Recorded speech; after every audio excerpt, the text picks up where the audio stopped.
What's up, y'all? It's your boy Hendrick, man. I'm back with another video. We're going to react to some Joy Taylor. She got Lexie Brown on here. She's a WNBA player.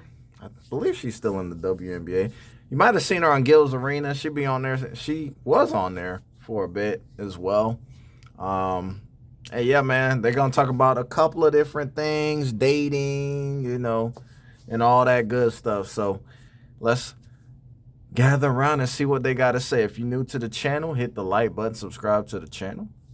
If you're already subscribed, hit the like button, share the content, y'all. Fair use, man. We gonna get straight into it. Let's go.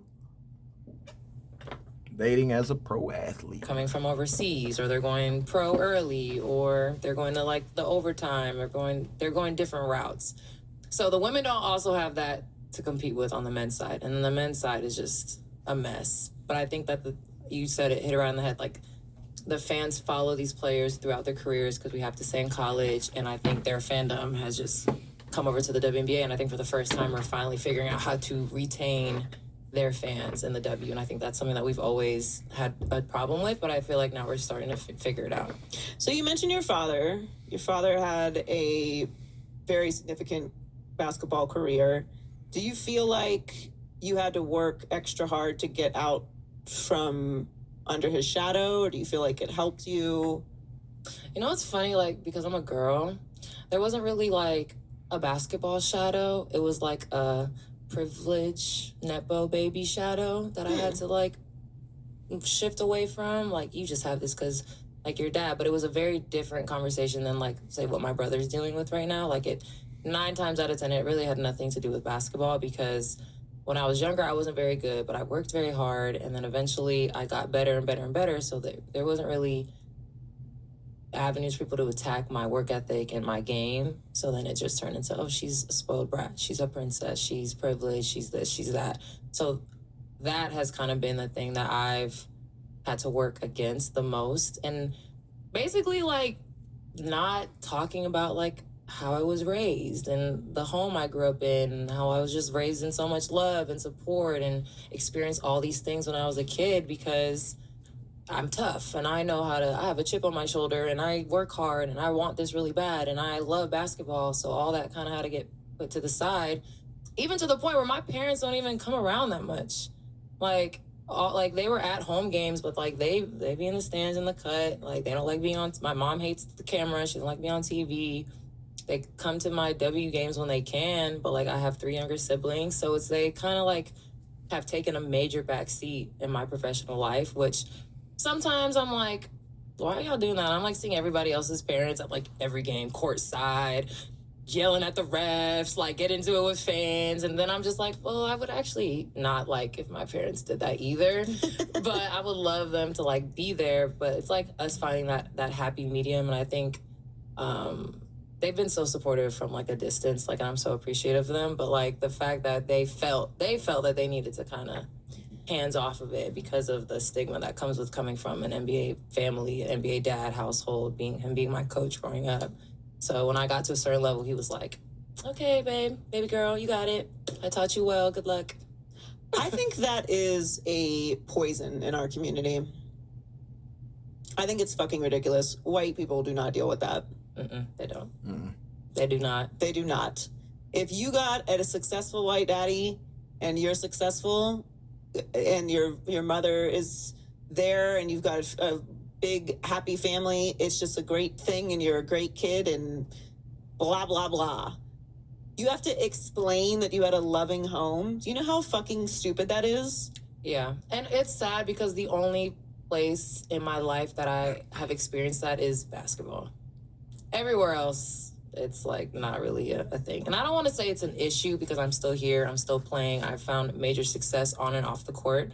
But like when my W season starts, like I always get into this space where I'm like, okay, 6 months, let's go. Like, what bullshit is gonna come my way this season? And honestly, every year it's been something. So I've been able to just power through and just find my pockets of happiness where I can, but always being able to lean on to my family has been this has been everything. So helpful.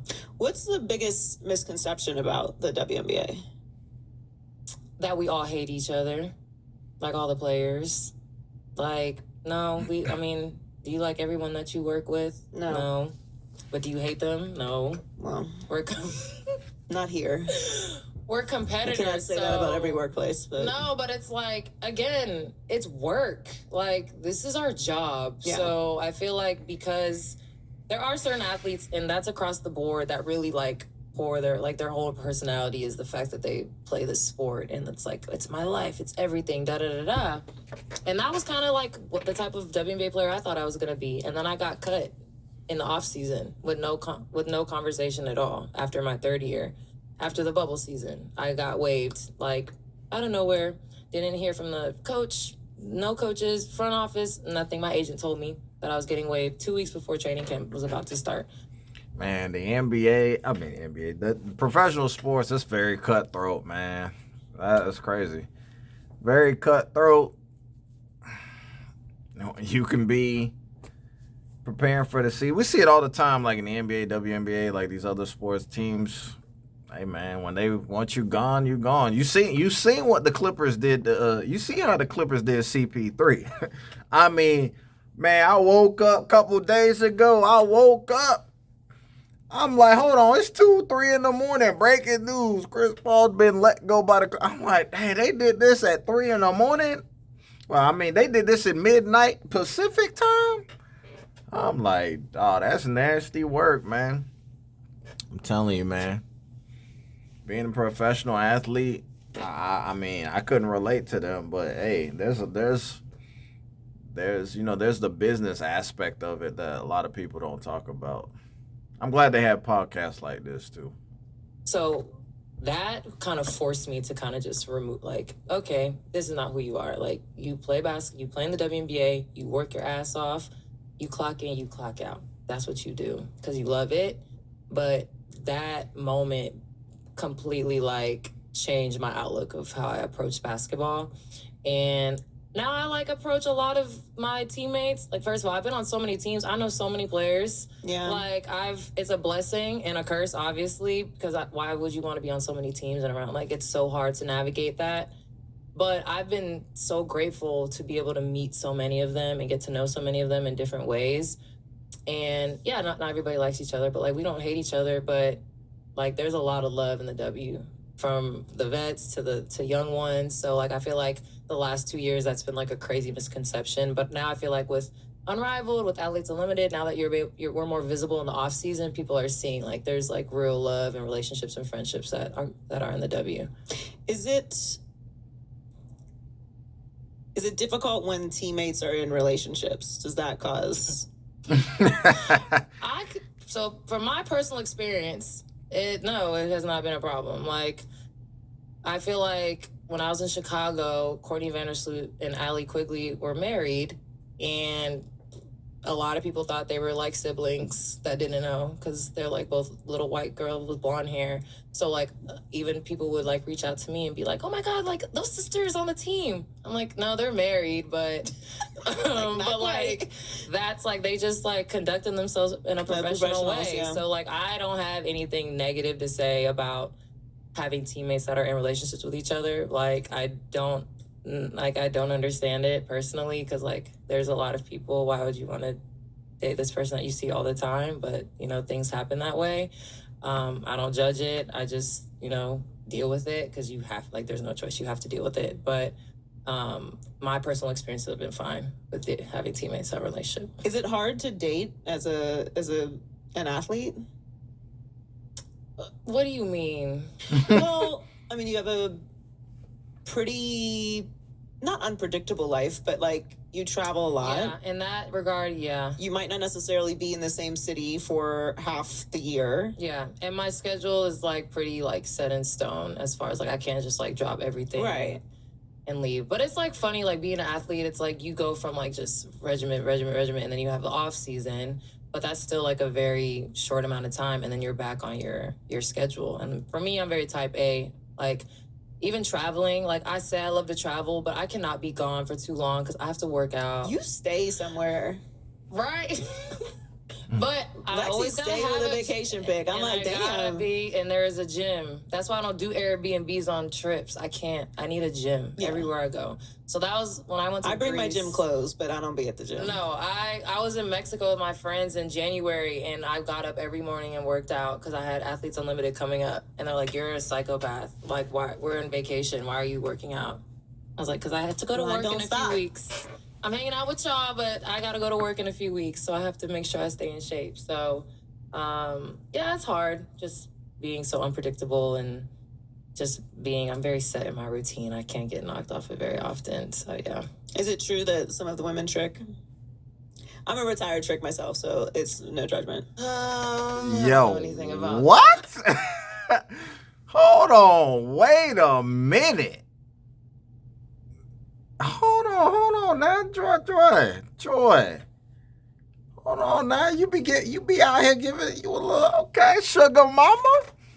She said she be tricking out here.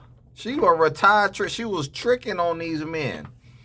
Now she Joy is messy, man. Joy is messy. She gonna ask about is there tricks in the WNBA? Okay. Okay. I don't. We keep it real around here. You've never flown anyone out. No. We don't do that. I don't do that. Why would I do that? I mean, Joy be flying ninjas out. Yeah. You don't be flying out? Well, okay. Hey, listen, fellas. And these women be wanting you to fly them out, do this and the third. Oh, they be going trick for trick, okay? They be going trick for trick too, especially for the guys that they like, they attracted to. Yeah, fellas. Have you done that? Yes, absolutely, of course. Did that work out well? Was it a lovely, like, what is the dynamic of that? I mean, it depends on the intention of the situation, right? You know. But, like, you know, if you sometimes... Like you fly someone out, you're Big Mama. I am Big Mama, though. Yeah. I don't mind being Big Mama, though. Okay, period. I want to be a Big Mama, too. Sometimes. I mean, I think it's... If I don't end up remarried for the fourth time... What? I will definitely... Hold on. She been married... Yo. I'm finding things out on the fly, y'all. My bad. Maybe I was supposed to know this already. Man, this is interesting. She is Big Mama. She out here. She flying men out. She just, man, listen, I got... listen, women got money. They be tricking, too. They be tricking on these dudes, too, now. They'll treat you. If they like you. If you hitting that spot, they gonna do nice things for you too. Your mom? For sure. I mean, yes. It's trending that way anyway. But yeah, absolutely. I'm gonna be a very wealthy older woman who has a couple apartments that house, some aspiring young actors. That you already have this planned out for yourself. Yeah. And then when they act up, they have to move out or, Did you watch That's crazy. Beauty in Black? Yes. You're gonna be. Oh my God! What's her name? Get in the bag. That's gonna be what you. What is it, Olivia? Get in the bag. That's gonna be I'm you. Gonna kill them off when I'm done with them. Why did he get? What is your ass doing getting in the bag? First of all, you could have just left, sir. You are a grown ass man. She's an old woman just climbing in the fucking bag. He said, "Okay." Crazy. First of all, I should have killed him. First of all, I don't know that? what I thought get in the bag meant, but when they killed him, I was like. Same. When she told him get in the bag, if y'all don't know what we're talking about, Beauty in the Bag is a great show. It's great. Was it great? It was great. It was great. I don't care. You get me every time, sir. No, I don't support the storylines all the time, but I always watch. That show is gonna let Tyler into heaven because I was locked the fuck in. Yeah, I actually just finished it yesterday. We had Julian on and Roy. Yeah, we had Roy on. Roy and what was his wife? Mallory, I hated her, and then at the end of season 2, I loved her. I love Mallory. Oh, I'm a big Bear with me, y'all. Bear with me. And Kimmy is her one. My sister. Where's my sister? How many times did she say that in the show? First of all, Sylvie's ridiculous. if you don't sit your little sit down. Sit yours down. Sit yours down. So Olivia is the older woman on the show, and all she does is fuck younger men. And she tried to set up her ex-husband through this younger man that she's fucking, and he fucked it up. And so she killed him, but the way she did it was crazy. She told him to get in the bag, and he just climbed in the fucking bag. It was like a big plastic bag, like a body bag. What do you think is gonna happen in this bag? And he was no resistance, no fighting. Like, he was just like, signed please, a document. like, no. If this messes up, I'm getting in the bag. That was the craziest scene of the whole show. I couldn't get over it either. I was like, what the fuck? Was that the crazy? No. I'm not getting in the bag. But there was those big old guys there too, making sure he got in the bag. So I mean, you gotta fight. He was gonna die no matter what, so he might as well just went peacefully, because they probably would have made it bad for him if he tried to run away. Getting in the bag is crazy. Mind you, her character was hilarious. Yeah, she's funny. It's not completely off base.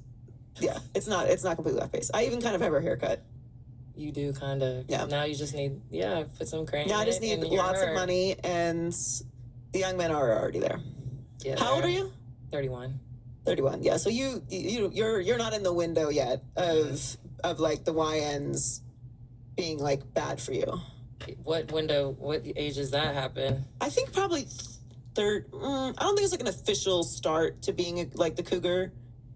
I don't think we're using cougar. We're using auntie now. Auntie, yes. I felt like when I was just in Nashville with some of our younger players in AU. Oh my God, that was the first time I ever felt old as shit.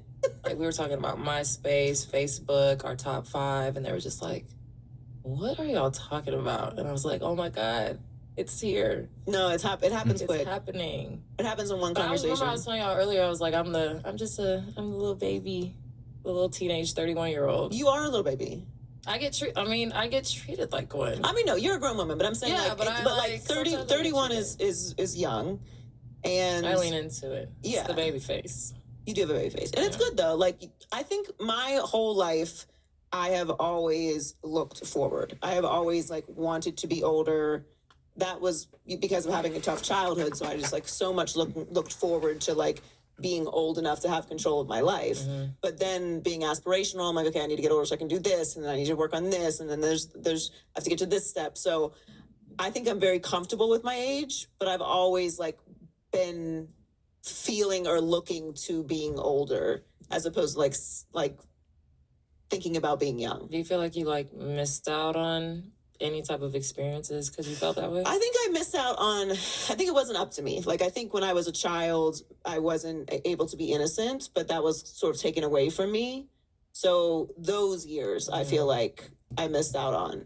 Like the princess years, those never really existed for me. But I'm very like present in every year. That's why when people like lie about their age, I'm like, why? Also, the goal is to get older. Right. Like, the goal in life is to continue living, which means you are older. Life is worth living. Right. So yes, like, I'm very proud to be 38. Like, that means I've had 38 good years on this planet. If the planet continues to exist in the state in which it is, then I'm happy to be here. If we get to the apocalypse, I don't want to be here anymore. Are you an apocalypse survivor? Absolutely not. Immediately cook. Immediately unalive. I don't want to survive 1 second of the apocalypse. Because, okay, say I survive, please, now what? Like, Target, if you're up there, I want the beam to hit me. Like, I want this. Boop. You remember in Independence Day where the girl has the sign? That's me. Like, welcome home, beam. Like, again, and that's why I don't even like watching those movies either. Because I'm like, why? Okay, you guys survive all of this. There's nothing left. Girl, you have your nails done, your hair's done, you have lashes, lip gloss, you're in a cute fit, we're sitting in a nice air-conditioned studio. I want no parts of foraging for survival. Yeah. I don't even like glamping. Like, no. I don't want to look for supplies. I don't want to fight for a can of beans. No. That I gotta open with one of those rusty knife things. I don't want to wrap a wound with. I don't want to rip my clothes. Be like, oh, put in your teeth. No, I don't want to do any of those I things. don't want to be dirt. Just the thought of not even being able to shower. What about periods? Like, what are we? I think about that. You know when I think about Okay, that, like in medieval times. Like, all right, I'm gonna fast forward, y'all. I'm sorry, I'm trying to hear this shit, man. bleeding through. We're trying to ban. That's a conversation we have in the locker room, and like it's something you don't think about. Like as a man, like. Am I gonna bleed through my white jersey shorts? No, they're worried about sharding. What the hell? That's my biggest fear. And then if I ever have like a wig, losing it. Do you play in a wig? Sometimes. That would be terrified to do that. I mean, it hasn't happened. But also, I don't. But do you sew it on too, or I sew it? Yeah. Sew, glue, depending on. Can you imagine you a WNBA player? Man, and you driving baseline, you get fouled. Next thing you know, your wig come off. Ooh, and you got them struggle braids tied down with the wave cap. Oh nah, man. Oh man, that'd be nasty work. And you know what? I would pay to see that. I would pay to see that in person. That would be funny as hell.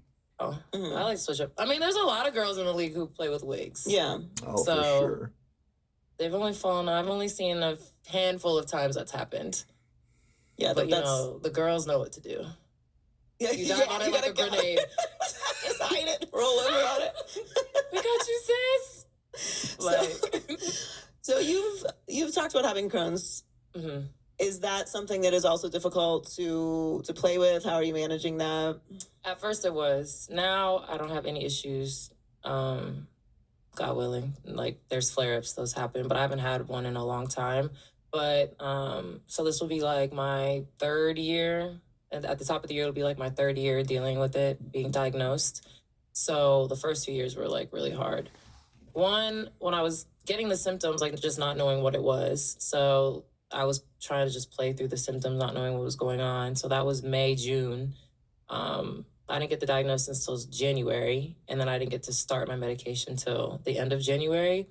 And then I had to switch medications because the one I was using was hurting something else in my insides that wasn't supposed to be getting affected by it. So then that's why. So the year I missed was when I was getting the symptoms. And then the second year I was dealing with it, I had to miss because my doctors were like, you need to chill the fuck out while we figure out like what medication we can give you. And now I'm on a great medication. Everything's good. I feel great. But it's been a journey. And then that's why I addressed it in my exit meeting this year that I was healthy because I just wasn't getting any minutes this summer. And people thought I was still dealing with a lot of like Crohn's related stuff. So I had to like clear that up. So do you feel like teams judge you for that, for having Crohn's? Honestly, even when I got traded, the conversation was so brief. It was literally 55 seconds on the phone with my general manager telling me that I got traded to the Storm. And like, there was no, like, I didn't really have nothing to say to her because if I did, it would have just been bad. And I was on the way to a game in Nashville. So like, that's the call I got. I was pulling out of the parking garage on my way to the game. And that's when she told me, don't know what was said in the transactional period about my health, about my play or whatever, like nothing. Again, like throughout my entire career, I just feel like I've been left in the dark about a lot of things that have been said. So I just have to show up as best as I can and just show them like the type of worker I am, the type of teammate I am, the type of player I am.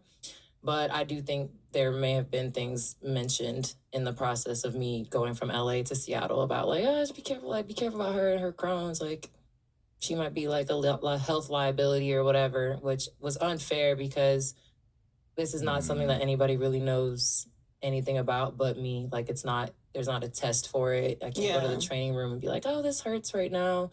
Can you help me? Like, can you give them a timeline? Like there's none of that. It's like, you just have to believe how I feel that day and like, just believe that I'm not having a good day. And that's kind of been like a struggle, especially just being an athlete.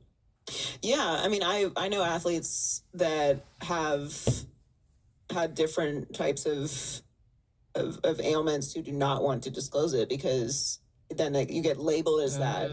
And even if you're dealing with some other kind of medical issue, everything kind of gets relayed back to that, and you become a liability to teams. Yeah, and it's just frustrating. And then I see it with, like, even with players who deal with injuries. Like, oh, this person can't stay healthy. Like, no one tries to be hurt. Like, I think that's such a weird But do you conversation. think that, so you don't think there's anything to being injury prone? No, I think you're definitely, like, injury prone, but, like, they, like, take that, but then then now you're lazy. Now you don't take care of your body. Like, sometimes your body just does what it wants. But that doesn't mean, like, you're a lazy person. That doesn't mean you don't eat right. That doesn't mean you don't stay on top of your rehab. Like, that's the conversations that I don't like. But, yeah, like, if someone is hurt all the time, like, yes, they're going to call you injury prone. They're going to call you Charmin or whatever they're going to call you. But when they start attacking, like, how you approach the game and how your day-to-day is and your work ethic, then that's where I'm like, okay, like, you guys are dragging it. Have there been certain players who, I don't want to say deserve that, but are not taking care of their body, and that is playing a role? Because in the media space, we often use those terms, like, not necessarily lazy, because if somebody, I don't know if someone's lazy or not. All right, I'm gonna stop it right here. I tried to go into the chapters here. I didn't see anything, so let me know your thoughts on this, man. Hit the like button, subscribe to the channel. Very interesting dialogue. You know, we don't get a lot of inside intel on, you know, life as a WNBA player, and I didn't even know she had Crohn's disease, so that's crazy. So shout out to her. I'm glad she's back in the WNBA, and yeah, man, she looked good. Like I said, man, she's been on Gil's Arena.